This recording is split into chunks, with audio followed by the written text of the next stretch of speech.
Yesterday, he spoke with Donald Trump on Saturday. He is sincerely grateful that he is doing well and recovering. He had a good and respectful conversation with him, and that the President and the First Lady will continue to keep Mr. Trump and his family in their prayers. I just don't have anything else to add. It was a private conversation, but we were able to confirm to all of you what was put out by the campaign. Was it a matter of minutes, this phone call? How long was it? So it happened on Saturday. Don't have a timeline for you. It was a respectful call. It was a good conversation, and the President's going to continue, and the First Lady is going to continue to send well wishes. Does the President feel like this effort to get him to step aside is now fizzled out? We're not going to politicize this moment. We're just not. The President's going to continue doing what he's been doing for the past couple weeks, for the past 3.5 years, which is going out there, engaging, talking directly to the American people about his record, what he's been able to do on behalf of the American people in the past 3.5 years, the economy, healthcare, continue to expand healthcare, continue to make sure that the wealthy, corporate and billionaires are paying their fair share, and make sure that we're building an economy from the bottom up, middle out. That is what the President's going to focus on. We're not going to politicize this moment. Lastly, we saw reports that he had met with Chuck Schumer over the weekend. Is that true? Anything you can say about that? So what I can say about that is that I think Chuck Schumer put out a note on that. It was a good meeting, like the senator said, and I'm not going to read out beyond that. And the President is looking forward to continuing to work with Leader Schumer, continuing to work with Leader Jeffries in how we can focus on the American people, do the work that we've been able to do, that historic work, building on unprecedented record. That's the President wants to focus on the American family, the middle class, and that's what I can say about that. Good, Michael. Oh, I'm sorry. Senator J.D. Vance, whom Donald Trump has just picked as his running mate, put out a message on social media Saturday, about 2 hours after the shooting, blaming President Biden's rhetoric for the shooting. In fact, he said that rhetoric led directly to President Trump's attempted assassination. What's your response? I mean, I've kind of gotten this question in many different ways. I'm not going to politicize this moment. We are not going to politicize this moment. It is wrong to politicize this moment. We have been, very clear on how sick. The President said this word. Saturday's events were sick. It's not acceptable. Political violence is not acceptable. And we have said that over and over and over again. And we will continue to be very clear about this. We need to lower the temperature. That's what we need to do. Lower the temperature. And unite the country. That's what this President, that's the cornerstone of his presidency, is uniting the country. That's what he wants to do. This assassination attempt happened right after the NATO summit, where the President wants to show the world about the American leadership. Are you concerned this incident may damage America's international image? Look, it's really repeating what the President said. Now's the time to focus on uniting the country.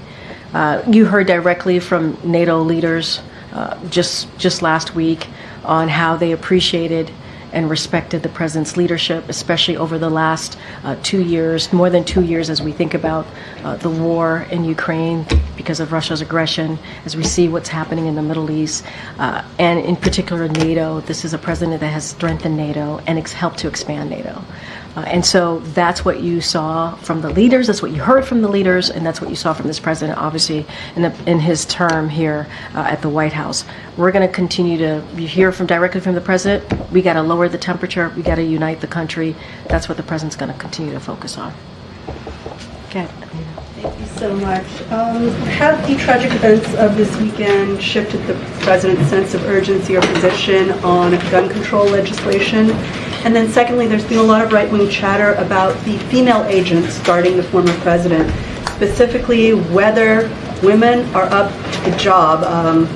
People are noting that they're smaller, that they weren't able to cover the president, but I mean, this is a talking point that is circulating. So what's your response? That's ridiculous. To your second question, obviously, it's ridiculous. Not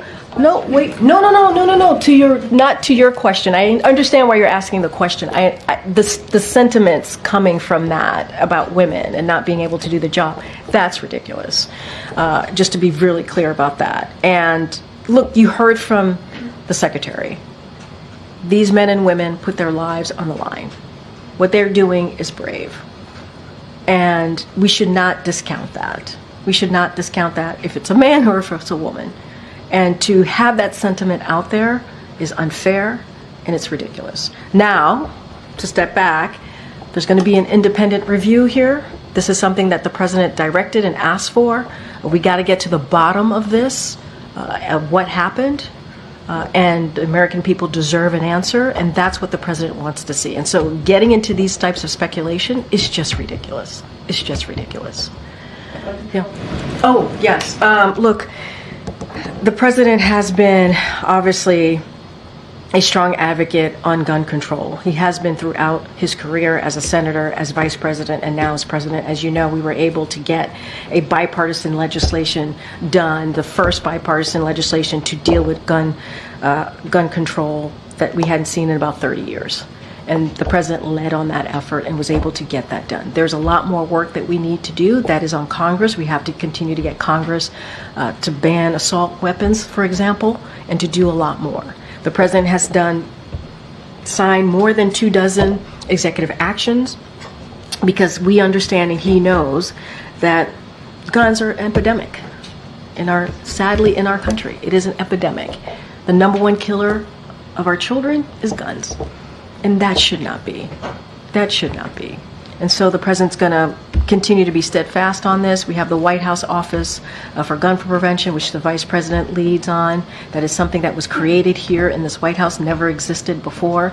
And that shows the president's commitment on dealing with this epidemic. Okay. And speaking of the Office of Gun Violence Prevention, in the past when there's been, mass shootings or casualty incidents with gun violence, they've sent resources and had folks on the ground. Are there any plans to do that for the folks? So right now, as you know, it's an FBI investigation, so they got to get to the bottom of it and see what occurred and see what happened and get answers to that. I don't have any information at this time on how the White House Office of Gun Prevention is assisting in the families and obviously the folks who attended. I would have to speak to them directly about that. But we need to get to the bottom of this. That's why there's an independent investigation. That's why we brought the secretary here to answer your questions, to be as